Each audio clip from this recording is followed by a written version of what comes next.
kasih pimpinan sidang yang saya hormati, Bapak Dr. Atta yang orang NU yang dititipkan di PKS. Terima kasih dok. Buktinya berjanggot dan berkumis, salah satu tandanya. Kemudian juga teman-teman kita dari anggota fraksi PKB yang notabene-nya sedang berjuang mati-matian untuk menggolkan undang-undang pesantren di DPR RI ya. Kemudian juga saudara kita yang baru, Pak Haji Maskur ya, Haji Maskur. Yang saya hormati dari Kasih PD Pontren, alhamdulillah mewakili Bapak Kepala Kemenag Kerawang dari Unsika dan teman-teman dari PCNU Kerawang, ada Sekretaris Ustadz Kamarudin Abdullah, ada senior kita Kang Emay Ahmad Maihi, beliau memang aktivis yang luar biasa. Tuh senior kita di Cipasung juga sekarang membantu saya di PCNU Kerawang sebagai Ketua Lapesdam PCNU Kerawang.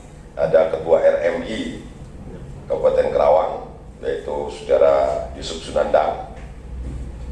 RMI ini Robitoh Mahadid Islamiyah, salah satu banom NU atau lembaga NU yang membidangi tentang pondok pesantren yang di bawah naungan para kiai NU.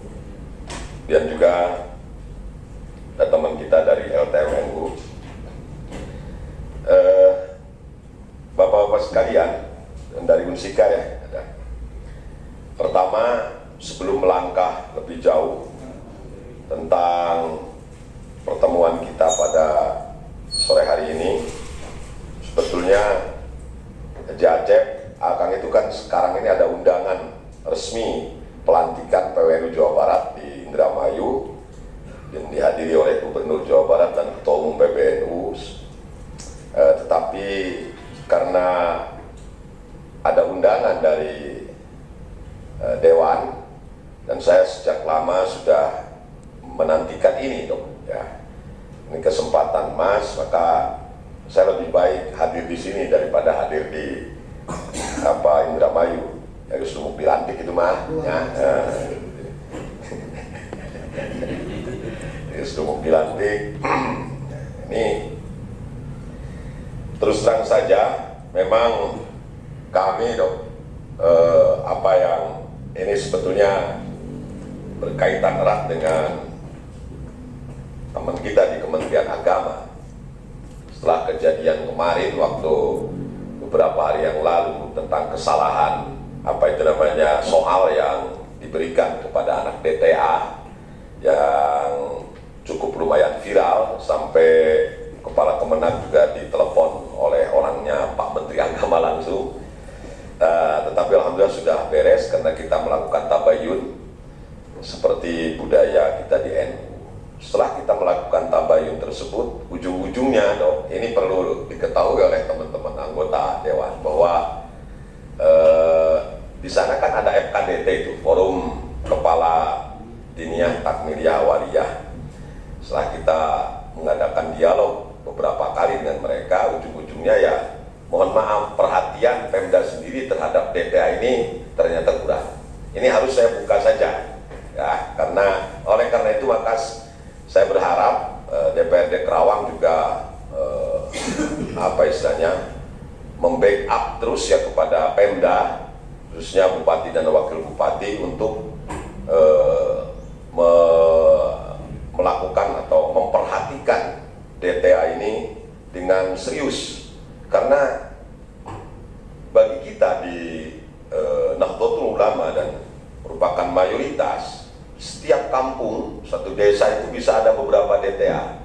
Contohnya di desa saya saja kan ada 3 DTA itu, At-Tarbiyah, kemudian Al-Khairiyah dan Al-Ikhwan.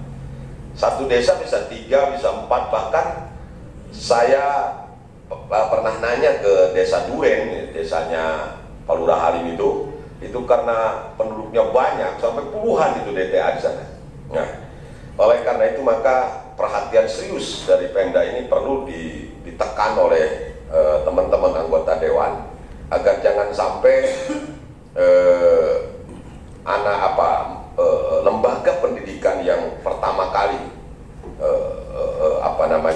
dibutuhkan oleh orang tua untuk mendidik anak-anak kita, karena DTA ini merupakan gerbang awal kita mendidik mereka dengan pendidikan agama yang benar.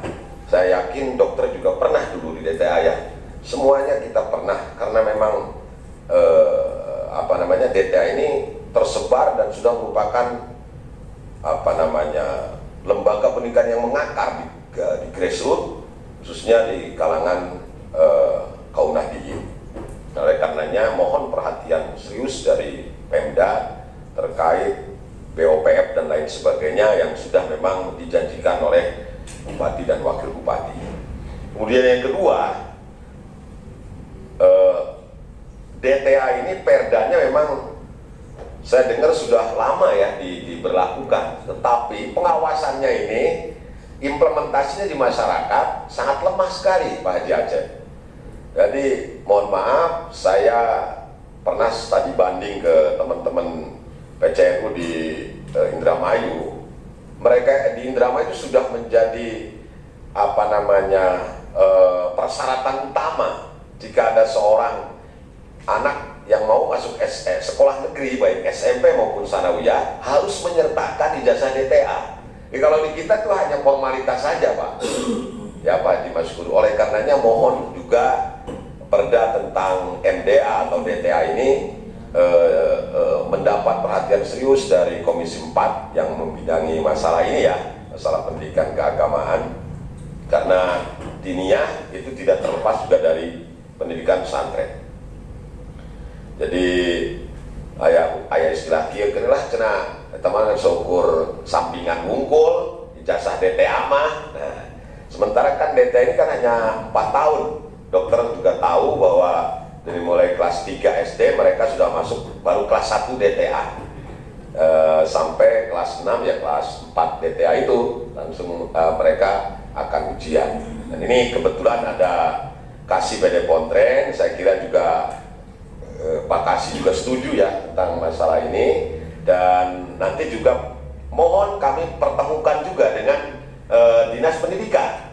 Nah, tolong itu dipertemukan kami semua ini dari PCNU, dari Kemenang dan dari ormas yang lain untuk bisa difasilitasi oleh Dewan agar bisa dialog tentang tentang urusan perda ini. Jangan sampai implementasinya hanya sebagai formalitas belaka, tetapi harus menjadi persyaratan utama seperti halnya ijazah SD atau MI yang dikeluarkan oleh Kementerian Pendidikan dan Kementerian Agama.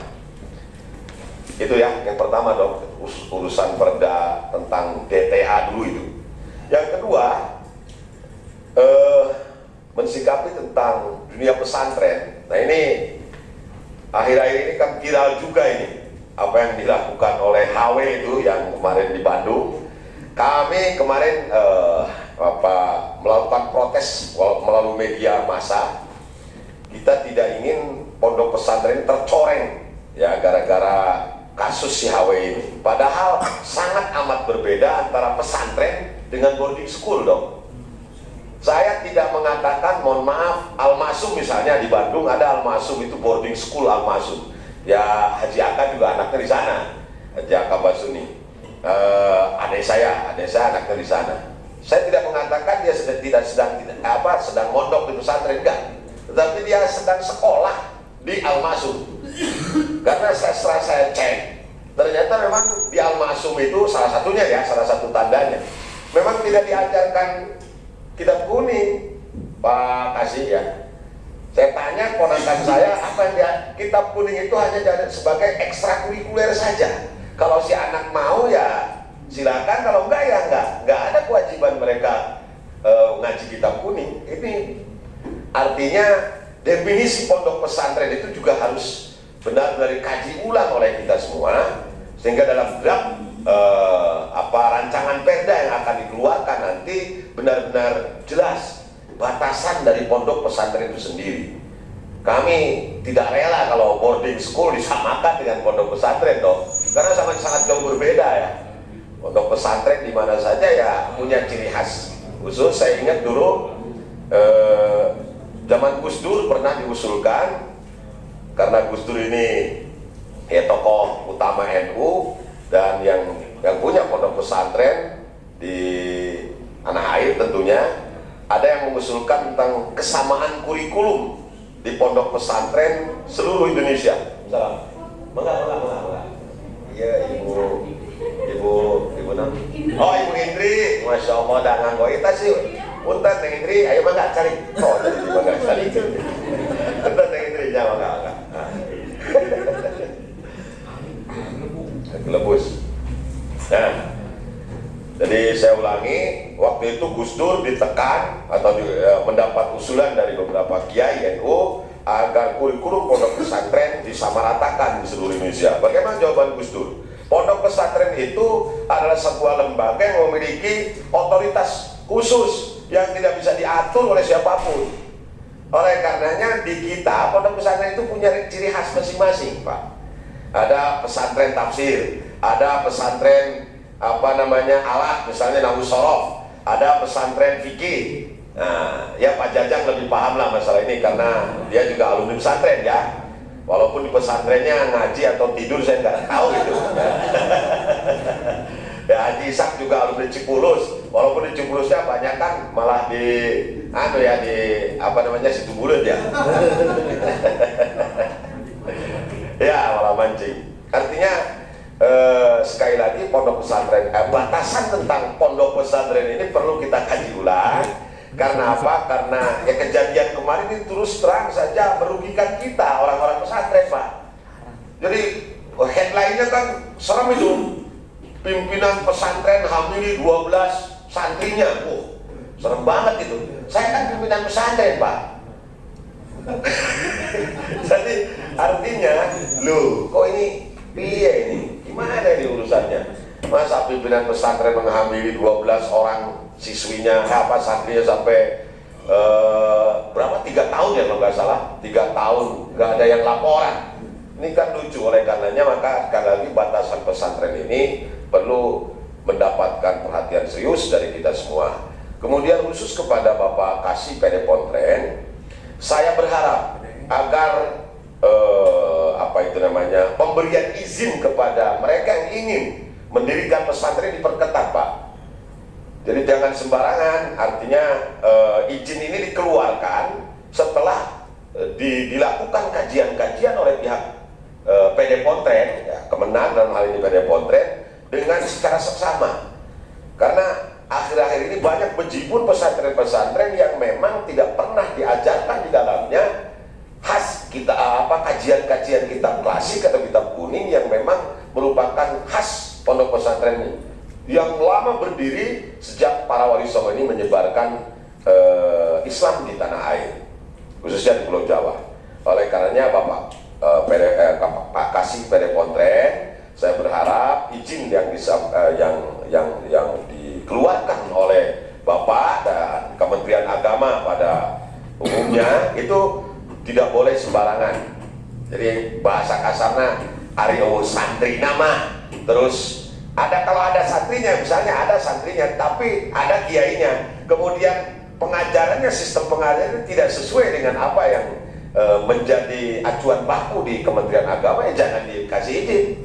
Demikian juga ada pengajian misalnya, tetapi pengajian kitab kuning, tetapi tidak ada santrinya, ya jangan dikasih izin juga. Karena pesantren itu yang terdiri dari kiai, dari santri, dan sistem pengajaran kitab kuning ya kitab klasik yang memang sudah menjadi tradisi di tanah air ini. Oleh karenanya kepada Bapak Kepala Kemenang, dalam hal ini kepada Bapak Kasih PD Pontren, jangan mudah mengeluarkan izin. Apa ada sekarang nomor statistik pesantren ya Pak ya?